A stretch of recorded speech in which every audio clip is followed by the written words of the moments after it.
इस रैली में जो है इगडी चलो एक यहाँ पर जो है एकता रैली जो है मेरठ के अंदर जो है जयंत चौधरी की पार्टी के द्वारा जयंत चौधरी के द्वारा यहाँ पर स्थापित की गई है। और जान लेते हैं ये कहाँ से आए हैं। सर आप कहाँ से आए हैं? हम तो गांव खासपुर से आए हैं, खरकोदा ब्लॉक में। तो जयंत चौधरी जी ने यहाँ पे जो जैसे रैली रखी है, तो ये किस तरीके से 2027 के चुनाव को लेकर एक संदेश है, कैसे देखते हैं आप? नहीं देखिए, संदेश तो है ही है, लेकिन जयंत चौधरी जी ने एक जो चौधरी चरण सिंह जी की पुरानी विरासत थी उसको आगे बढ़ाने का भी काम वो कर रहे हैं।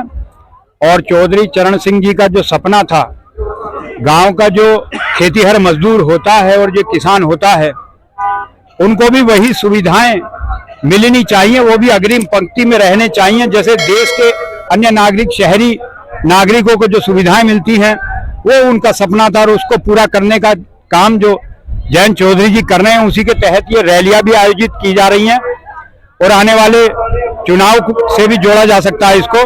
लेकिन जो जमीन से जुड़े नेता हैं, तो वो नेता इसी तरह उन्होंने दिल्ली छोड़कर पूरे देश में जो भ्रमण का कार्यक्रम जो आयोजित किया है, ये जो जनसभाएं की हैं, ये किसानों को उन्हें एकत्रित कर उन्हें मुख्य धारा में लाकर उनका हक दिलाने के लिए एक दोबारा चौधरी चरण सिंह जी का जो सपना था उसको पूरा करने का काम इन रैलियों के द्वारा वो कर रहे हैं। बहुत अच्छा काम कर रहे हैं। देखिए आप, काफी संख्या में लोग आ रहे हैं। उनके प्रति किसानों का दोबारा से वही हिसाब बनता जा रहा है जो पहले कभी था।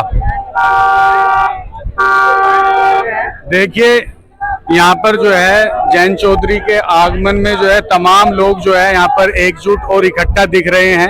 और जैसा कि सर आपने यहाँ पर बताया है कि ये 2027 का जो है एक संदेश भी है दो चुनाव को लेकर विधानसभा के, तो अब आप जो है 2027 में 2022 की तुलना में आप कहाँ देख रहे हैं जयंत चौधरी जी? राष्ट्रीय लोकदल बहुत आगे जा रही है और भारतीय जनता पार्टी से गठबंधन भी है इनका, सत्ता के साथ काम कर रहे हैं मिलकर और बहुत अच्छा काम कर रहे हैं। आप देखिए, अभी आपने देखा दिल्ली और मेरठ की दूरी बहुत कम हुई है। 29 तारीख को गंगा एक्सप्रेस वे का पुनः शुभारंभ हो रहा है, जो बहुत पहले होना था लेकिन हो रहा है। उसे देखिए, 12 जनपदों को, उत्तर प्रदेश के 12 जनपदों को मेरठ से लेकर प्रयागराज तक जोड़ा जाएगा और उसमें दोनों तरफ इंडस्ट्रियल कॉरिडोर बनेगा। किसानों को बहुत बड़ा फायदा होगा। देखिए, पहले किसानों की भूमि का अधिग्रहण जब कभी होता था, आप देखिए पहले ही उसका किसानों को कोई लाभ नहीं होता था। आज देखिए उसके किनारे जितनी भी किसानों की जमीनें हैं उसमें इंडस्ट्रियां लगेंगी, उद्योग लगेंगे, किसानों का बहुत बड़ा फायदा होगा। और आप देखिए सलावा में बहुत बड़ा खेल विश्वविद्यालय बनने जा रहा है, बहुत कार्य हो रहा है, मेरठ में भी बहुत काम हो रहे हैं। जितना काम अब सरकार में हो रहा है पहले कभी नहीं हुआ, क्योंकि बहुमत की सरकार है। और चौधरी जयंत जी युवाओं को, आप देखिए पश्चिमी उत्तर प्रदेश के युवाओं जो बेरोजगारी से ग्रस्त थे, आज इंडस्ट्रिया लगाने का भी वो काम कर रहे हैं। और क्योंकि उनके पास शिक्षा विभाग भी है, देखिए जयंत चौधरी जी के पास शिक्षा विभाग भी है। वो चाहते हैं कि पश्चिमी उत्तर प्रदेश का गरीब किसान का बच्चा भी वो ही शिक्षा ग्रहण करे जो पैसे वाले लोग शिक्षा ग्रहण करते हैं, जो पैसे वाले बड़े बड़े लोगों के बच्चे शिक्षा ग्रहण करते हैं। जयंत चौधरी में आने वाले इस देश की किसानों की, मजदूरों की, गरीबों की एक आशा है, एक उम्मीद है और एक भविष्य है। और ये भविष्य देखिए आप एक दिन चमकेगा, वो देश का भी नेतृत्व एक दिन करेंगे, ऐसी हमें उम्मीद है जयंत चौधरी जी। 2027 के लिए जयंत चौधरी की इस तरीके की जो रैली है, वो जो राजनीतिक पार्टी है उनके लिए संदेश है? नहीं, देखिए जयंत चौधरी जी अपना काम कर रहे हैं, अपनी पार्टी को आगे लेके चल रहे हैं, किसानों को आगे लेके चल रहे हैं। और जो पार्टी बिखर गई थी, जो क्योंकि आप देखिए बहुत बड़ी पार्टी हुआ करती थी, कभी चौधरी चरण सिंह जी प्रधानमंत्री रहे, उसके बाद उन्हें समय नहीं मिला, उन्हें केवल 5 महीने का समय मिले। उन्होंने जो योजनाएं बनाई थी वो गरीबों के लिए बनाई थी, वो किसानों के लिए बनाई थी। चौधरी चरण सिंह इस देश में जातिवादी जो संकीर्ण था उसे भी दूर करने का उन्होंने काम किया था। उन्होंने ऐसी योजनाएं बनाई थी कि इस देश में समतामूलक समाज हो, देश में सभी का विकास हो, गरीबों का विकास हो। और जयंत चौधरी जी उसी को लेकर चल रहे हैं। ये तो होता है, देखो सत्ता जब तक नहीं आएगी जब तक कोई काम नहीं हो पाएगा। एक सवाल है जी हमारा, 2022 में जैसे सपा से गठबंधन में थे जयंत चौधरी की पार्टी लोकदल, तो उस टाइम पे जो है काफी सफलता हासिल हुई थी जयंत चौधरी जी को, उनकी पार्टी को। एक बिल्कुल जो है निम्न स्तर से जो है काफी उनके जो विधायक जो है एमएलए जो है विधानसभा में पहुंचे थे और फिर उसके बाद जो है उन्होंने जो है सपा से नाता तोड़ दिया था। 2024 में फिर लोकसभा चुनाव जैसे ही आए तो उन्होंने जो है एनडीए का साथ मतलब दामन थामा और उन्होंने जो है वहां पर चुनाव लड़ने का काम किया। तो वहां पर जो उन्हें 2 सफलताएं हासिल हुई, जिसमें जो डॉक्टर राजकुमार सांगवान जी और आपके जो है चौहान साहब। तो आप किस तरीके से देखते हैं सफलता 2022 के मुकाबले जो है 2027 में ज्यादा होगी जयंत चौधरी जी को, या किस तरीके से आप बताना चाहेंगे? ये बिल्कुल देखिए, ये गठबंधन बनते हैं बिगड़ते हैं, समय के अनुसार निर्णय लेना पड़ता है।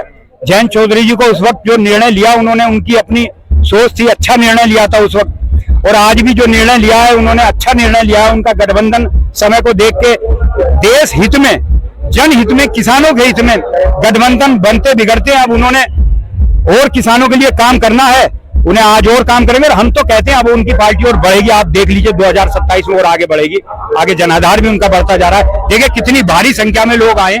आज तो उनका सभा से गठबंधन नहीं है, लेकिन आज भी देखिए आप चारों तरफ किसान ही किसान उमड़ रहा है। तो इसका ये एक संदेश है, ये एक आगाज है उन्हें आगे बढ़ने का। 2027 में राष्ट्रीय लोकदल और ज्यादा बहुमत से आगे बढ़ेगी और ज्यादा विधायक उनके चुन के आएंगे, ऐसी हमें उम्मीद है। ऐसा जनादेश बढ़ता जा रहा है, ऐसा हमें 2027 में चुनाव को लेकर जो है कितनी चुनौती हो सकती है जयंत चौधरी जी के सामने? क्योंकि देखा जा सकता है तमाम जगह पर जो है सपा की ओर से भी जो है आप देख सकते हैं कि सम्राट मलिक हो और बबलू पंडित जी हो, तमाम जो है वो दावेदारी ठोक रहे हैं। तो ये एक किस तरीके से आप इसको देखते हैं जो है? देखिए दावेदारी तो जो मेहनत करता है वो ठोकता है, किसी भी पार्टी में हो। जो संघर्ष करेगा, जो मेहनत करेगा, वो अपनी अपनी पार्टियों में दावेदारी छोड़ते हैं। और युवा नेता आगे बढ़े, हम तो कहें सम्राट मलिक भी हैं, ठीक है, मेहनती हैं, वो समाजवादी पार्टी में संघर्ष कर रहे हैं, वो अपने पार्टी में दावेदारी करें, एक अच्छे उभरते नेता हैं वो। और भी है जी, तमाम जो है जातियों से जो है मतलब लोग मैदान में उतरे हुए हैं, जैसे नदीम चौहान जी हैं, उधर से सम्राट मलिक जी हैं, गौरव चौधरी हैं। तो तमाम जो है वहाँ पर जो है मतलब दावेदारी ठोक रहे हैं। देखिए दावेदारी तो सब अपनी मेहनत से करते हैं, बाकी निर्णय लेना पार्टी का जो नेतृत्व होता है, शीर्ष नेतृत्व, वो जिसे टिकट देगा वो जाने। सपा वाले, हम सपा के शीर्ष नेता, ये जो है ये विधानसभा 43 ही है जहाँ पर ये सवाल पूछा है कि इसी सीट पर जो है इस तरीके का माहौल बना हुआ है कि तमाम बिरादर से जो है विधायक पद के उम्मीदवार जो है आप देख सकते हैं, चौहान बिरादर से भी हैं, नदीम चौहान जी, उधर जो है आप देख सकते हैं सम्राट मलिक जी, उधर जो है बबलू पंडित जी, जो है गौरव चौधरी जी। तो इसलिए हमने ये सवाल पूछा है। तो इन सभी चुनौतियों को आप किस तरीके से देखते हैं, पार कर पाएंगे? नहीं, बिल्कुल। देखिए अपनी अपनी चुनौतियां, अपना अपना काम है। बाकी टिकट किसे मिलेगा ये तो भविष्य में पार्टी तय करती है। और आपने देखा है, जिसको ये लगता है कि भाई पहले से दावेदारी होती है, उसकी जगह कोई नया ही उम्मीदवार आ जाता है। किसी का ऐसा आजकल राजनीतिक पार्टियों में ये बिल्कुल गारंटी नहीं है कि आप जिसे मान के चल रहे हैं इसे टिकट मिलेगा। समय आता है जब टिकट मिलता है, शीर्ष नेतृत्व जिसे टिकट देगा। कुछ चीजें हमें भविष्य पे छोड़नी पड़ती हैं। कह सकते हैं 36 बिरादरी का समर्थन यहाँ पर जयंत चौधरी को इस रैली के माध्यम से दिख रहा है। बिल्कुल बिल्कुल, यहाँ ऐसा जाति धर्मों से ऊपर उठकर जनता आई है। यहाँ आप देख लीजिए, किसान बिरादरी आई है, गरीब लोग यहाँ मौजूद हैं इस क्षेत्र के। नहीं, मैं कह रहा हूँ मेरठ के अन्य जनपदों से भी यहाँ लोग आए और 36 बिरादरी की यहाँ रैली हो रही है। जी, हमने देखा जो है तमाम हिंदू, मुस्लिम, सिख, ईसाई, तमाम जो है किसान वर्ग यहाँ पर मौजूद है। देखिए किसान की कोई जाति नहीं होती, किसान की एक ही जाति है, वो किसान होता है। ना वो हिंदू होता है, ना मुस्लिम होता है, वो बाद में, पहले किसान है, एक जाति। और हमें इन जातियों से ऊपर भी उभरना चाहिए, ऊपर देश को एकजुट करना चाहिए। संसदीय देश का विभाजन होता है, देश टूटता है। चौधरी चरण सिंह जी का बहुत बड़ा सपना था कि जातियों से देश को उभारना चाहिए, और जयंत चौधरी इस उम्मीद पे खड़े उतरेंगे, आगे बढ़ेंगे। देखिए यहाँ पर कुछ युवा, इनसे भी जान लेते हैं। सर, आप किस तरीके से देखते हैं इस रैली को, एकता रैली? देखिए एकता रैली बहुत अच्छी रैली हो रखी है ये यहाँ पे, और एक बहुत भव्य प्रोग्राम हो रखा है। और इसमें ऐसा नहीं है कि किसी एक ही बिरादरी के लोग हैं, सब बिरादरियों के लोग हैं, और पूरा अच्छा प्रोग्राम है। और जयंत चौधरी जी अपना मतलब आरएलडी को बहुत आगे लेके जा रहे हैं, और ये एक बहुत अच्छा संकेत है। हाँ जी, तो क्या नाम होगा सर? जी, विशाल त्यागी। कहाँ से आप? खासपुर खासपुर।